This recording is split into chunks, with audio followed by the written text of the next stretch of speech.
안녕하세요. 책 읽어주는 파란지구입니다.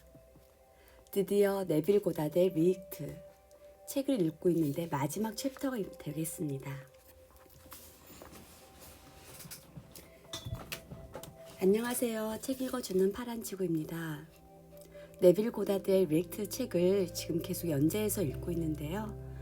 이 시간은 마지막 챕터 17챕터가 되겠습니다. 끝까지 들어주셔서 감사합니다. 챕터 17 잠든 이여 깨어나라. 이 가르침의 목적은 인간 안에서 다양한 꿈들을 현실로 꾸고 있는 그리스도를 깨우는 것이며 그리스도를 우리가 자의식을 지닌 영역 안으로 인류의 의식적인 영역 안으로 데려오는 것입니다. 에베소서에서는 이렇게 말합니다. 깨어나라 오 잠든 자여 죽음으로부터 일어나라. 그러면 그리스도가 그대에게 빛을 주리라. 성경은 당신의 자서전이기에 이 깨어남과 일어남은 당신 내면의 발전을 통해 이루어집니다. 예언자가 자신들이 본 비전을 기록하게끔 영감을 심어준 자는 다름 아닌 당신입니다.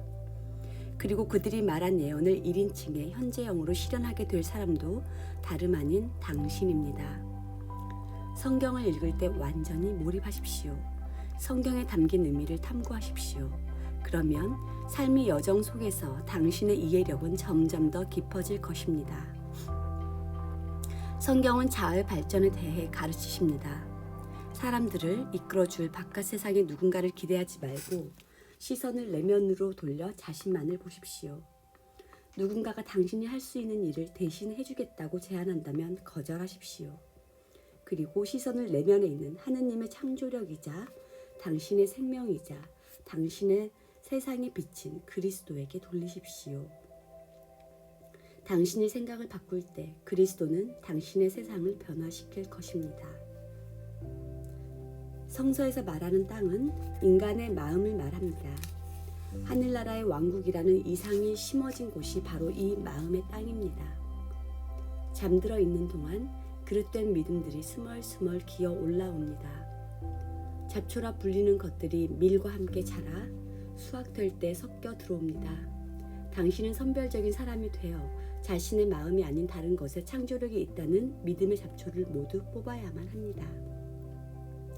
부자는 현실에 안주합니다. 자신의 사회적 경제적 위치에 만족하면서 성장하고자 하는 욕구를 내지 않습니다. 삶이 만족스럽다면 더 높은 의식의 상태에 목마르고 배고파하지 않을 것이기 때문에 삶도 변하지 않을 것입니다. 성장을 향한 배고픔이 당신에게 찾아왔는지 여부는 당신만이, 오직 당신만이 압니다. 비판하지 않고 있는 그대로 당신의 생각들을 관찰하기 전까지는 당신이 당신에게 하라고 주어진 일을 시작한 것이 아닙니다. 당신이 자아 관찰을 하기 시작했을 때 당신은 충격을 받을 것입니다. 왜냐하면 당신은 당신이 생각했던 것처럼 진실하지도 정직하지도 용감하지도 않다는 것을 발견하게 될 것이기 때문입니다. 오늘 당장 당신이 살고 싶은 미래를 고르십시오. 그리고 유심히 지켜보십시오. 나는 긴장하고 있나? 내가 이것을 원하나? 친구는 내가 이런 식으로 자신을 보기 원하는 걸까? 나는 나 자신을 스스로 제약하고 있지는 않은가? 라고 자문해 보십시오. 당신은 상상 속에서 활동을 해야만 합니다.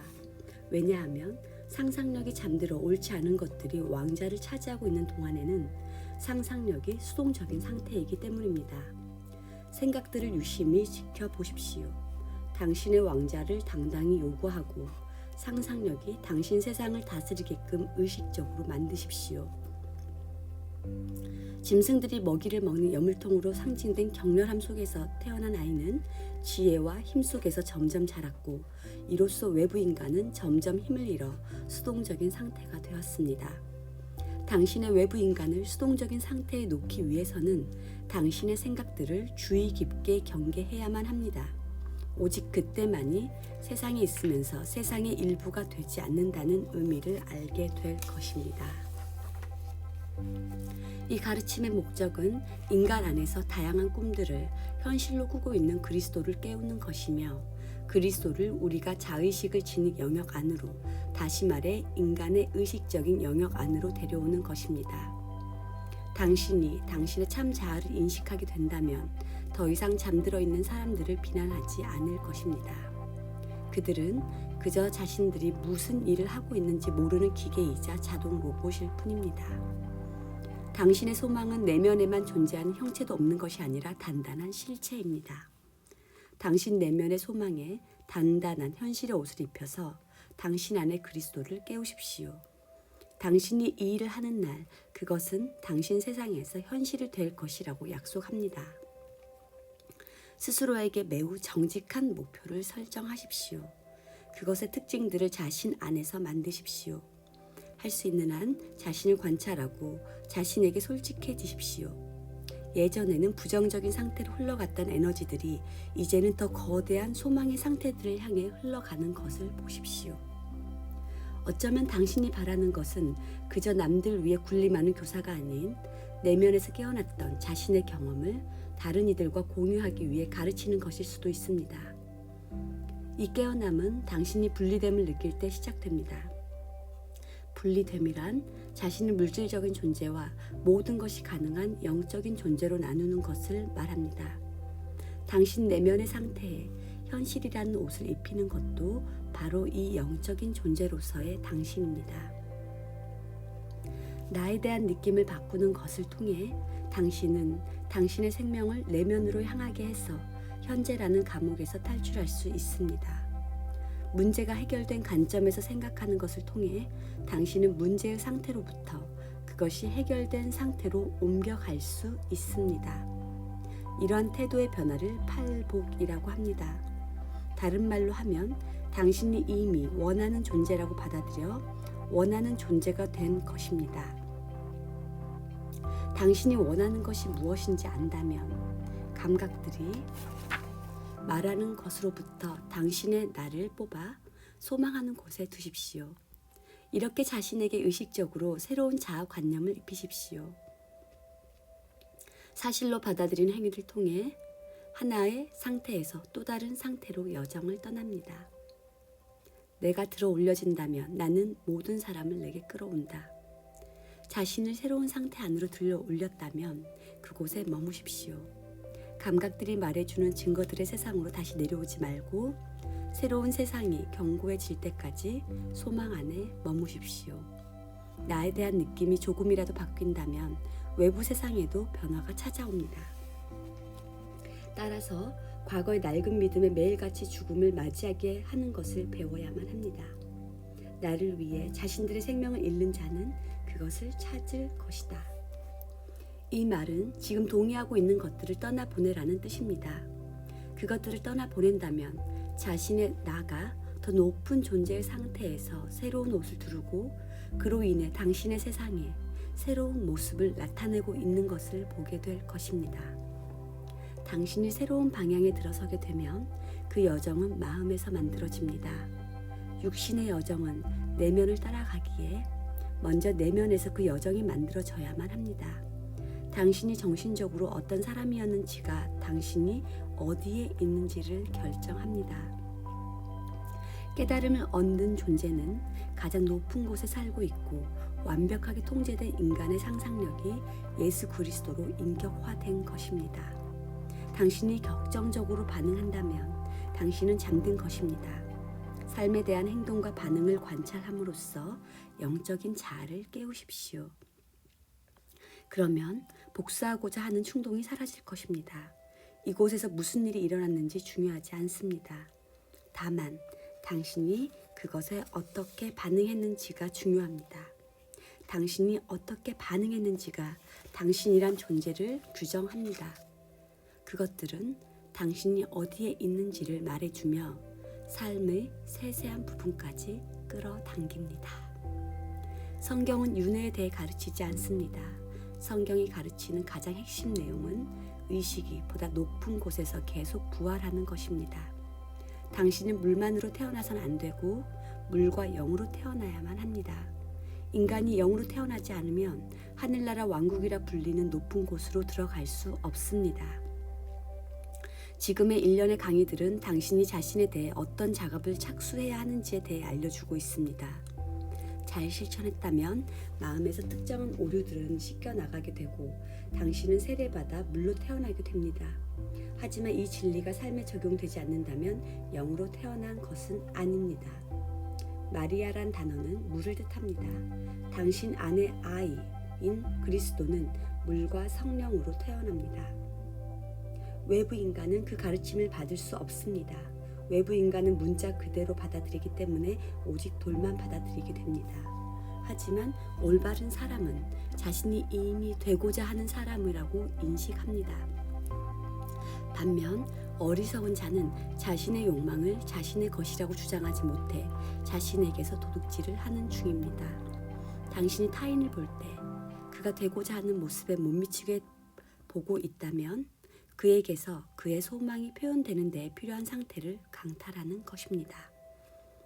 공허한 반복으로 하느님의 귀에 닿게끔 하려던 이교도처럼 되지 마십시오. 오히려 기도할 때면 내부로 들어가 문을 닫으십시오. 그러면 비밀리에 모든 것을 듣고 있는 당신의 아버지가 후하게 보상할 것입니다. 그저 당신의 아이에 대한 느낌만을 바꾸면 됩니다. 외부 세상에 대한 문을 닫고 당신의 친구가 바라는 상태에 들어가 느끼십시오. 미리 정해놓은 상황을 통해 그가 이미 원하는 사람이 되었다는 전제에서 그를 보고 그와 대화하십시오.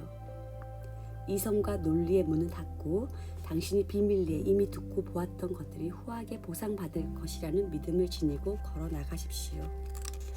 그러면 그렇게 될 것입니다. 성경은 깨어난 인류 집단이 쓴 책입니다. 인간이 깨어나는 순간 이 집단에 들어가게 됩니다. 성경은 현재 인류 수준에서 쓰인 책이 아닌 무한한 해석을 지닌 하느님의 가르침입니다. 만약 당신의 이해력이 성장한다면 그것에 맞춰 성경에 대한 해석도 달라지게 됩니다. 그래서 당신의 해석은 당신의 이해력이 어떤 수준에 있는지를 가늠할 수 있는 하나의 척도가 되어줍니다. 당신이 성장할수록 성경에 대한 이해력도 점점 더 깊어지게 됩니다. 현재 당신이 어떤 환경, 상태에 있을지 모르지만 당신의 참된 존재는 I am입니다. 당신이 동의하게 될 어떤 것이라도 당신의 세상에 나타나게 될 것입니다. 당신의 이성과 감각이 거부하고 있는 것을 당신은 현실로 받아들일 수 있겠습니까? 아니면 이성이 말하는 것에 언제나 고개를 숙일 것입니까? 건강을 만들어낸 의식이 또한 병을 만들어내고 풍요를 만들어낸 그 의식이 또한 가난을 만들어냅니다. 당신이라고 인식한 것이면 무엇이라도, 당신이 사실이라고 주장한 것이라면 무엇이라도 당신은 그것을 현실로 만들 것입니다. 당신 안의 영적인 존재를 알게 되는 날, 당신은 상상력이 최고의 힘이라고 선언하며 만물을 그것 아래에 두게 될 것입니다. 모든 것이 상상력 아래에 무릎을 꿇게 됩니다. 보라, 우리도 같은 모습으로 변모하였더라. 자신이 특정한 상황에 있다는 것을 그 이미지 속에 녹아들 수 있을 정도로 자연스럽게 만들 수 있습니까? 당신은 할 수 있습니다. 상상력만으로 이루어진 당신은 당신이 바라보고 있는 이미지가 자연스럽게 되는 것을 느낄 때 그 일을 할 수 있습니다. 신성은 나뉘지 않습니다. 따라서 모든 이는 하나의 존재가 투영된 것일 뿐입니다. 이웃을 자신처럼 사랑하라고 말하는데 다른 일은 없기에 당연한 말입니다. 타인을 신성하게 만들려 하지 말고 자신을 신성하게 만드십시오. 다른 사람들에게 하는 작업은 결국 무용할 것입니다. 자신을 바꾸는 일만이 다른 사람을 변화시키는 유일한 방법입니다. 당신의 생각이 옳았다는 것만을 찾는다면 당신은 성장하지 못합니다. 세상의 모든 책은 인간에 의해 쓰인 것이지 위에서부터 영감받아 쓰이지 않았습니다. 그런데도 그 책만을 꽉 붙들고 있다면 그것을 쓴 사람의 수준을 넘어서지 못할 것입니다. 자신을 믿으십시오. 당신의 상상력을 믿으십시오. 그러면 더욱 지혜로워질 것이고 위상은 높아져만 갈 것입니다. 그렇게 성장해 나갈 때 당신은 기존의 믿음들을 허물을 벗고 더 잘하게 됩니다. 성경의 역사성에 관한 주장은 제가 처음이 아닙니다. 성서 해석 백과사전은 1888년에 출간됐습니다. 옥스퍼드 대학의 지원을 받아 모든 종파 127명의 사람이 모여 12년의 기간에 걸쳐 책을 완성했습니다. 고대의 언어를 아는 이 사람들은 심도 있는 연구 끝에 성경은 처음부터 끝까지 신화의 모습을 한 우화라는 결론을 내렸습니다. 또 다른 경이로운 책인 1860년에 발간된 스미스의 성경 사전은 4권의 책으로 구성되어 있습니다. 이 책에서는 성경의 작가들이 마음에 대한 진리를 남근 사상을 이용해 서술했다고 말합니다. 그들의 눈이 떠졌을 때 그들은 그를 알아보았더라. 안다는 것은 보이는 대상과 하나로 결합하는 행위이자 보이는 대상 그 자체가 되는 것입니다. 그래서 진짜 그를 알게 됐을 때 그들의 시야에서 그는 사라지게 됩니다. 요한 1서 3장에서 요한은 우리에게 이렇게 말합니다. 보라, 아버지가 어떤 사랑을 주었길래 우리가 하느님의 자녀라고 불리게 될 것이고 또 그렇게 되는지 세상은 그분을 모르기에 우리도 알지 못한다. 하느님의 자녀로서 우리가 나타날 모습은 아직 나타나지 않았다. 하지만 그분이 나타날 때 우리가 그분과 같은 모습일 것임을 우리는 안다. 왜냐하면 우리는 그분의 모습 그대로 그분을 보게 될 것이기 때문이다. 그분을 향한 소망이 있는 자는 그분이 깨끗한 것처럼 자신을 깨끗하게 한다. 우리는 하느님의 자녀이고 하느님 바로 그분이 될 운명입니다. 그리고 하느님이 개별화된 존재인 당신이 동의한 것이면 무엇이든지 하느님이 창조합니다. 따라서 자신과 타인들에 대해 좋은 것만을 듣겠다고 다짐하십시오. 만일 이런 태도를 취한다면 당신 마음에 들어오는 것들 모두가 당신이 고귀한 삶을 살게끔 해줄 것이고 당신은 더 높은 상태에서 기쁨의 만찬이 차려진 것을 보게 될 것입니다. 한 인간의 죽음은 차원적으로 보다 넓은 세상으로의 확장입니다. 만일 이곳에서 깨어나지 못한다면 4차원에서 깨어나는 것을 시작해야만 합니다. 당신이 무수히 많은 차원의 시간 구역들을 올라갈 때 차원적으로 보다 넓은 세상에서 활동하는 당신의 능력을 통하여 당신은 위로 올라가게 됩니다. 하나의 차원적 세상은 그것보다 더 차원적으로 큰 세상 안에 포함되어 있고 또 그것은 그것보다 더 차원적으로 큰 세상 안에 포함되어 있습니다. 이것은 끝도 없이 반복됩니다. 아버지가 당신에게 준 사랑을 기억하면서 그분이 당신 안에 있는지 시험해 보십시오. 그분을 향한 소망을 지닌 모두는 그분이 깨끗한 것처럼 자신을 깨끗하게 해야만 합니다.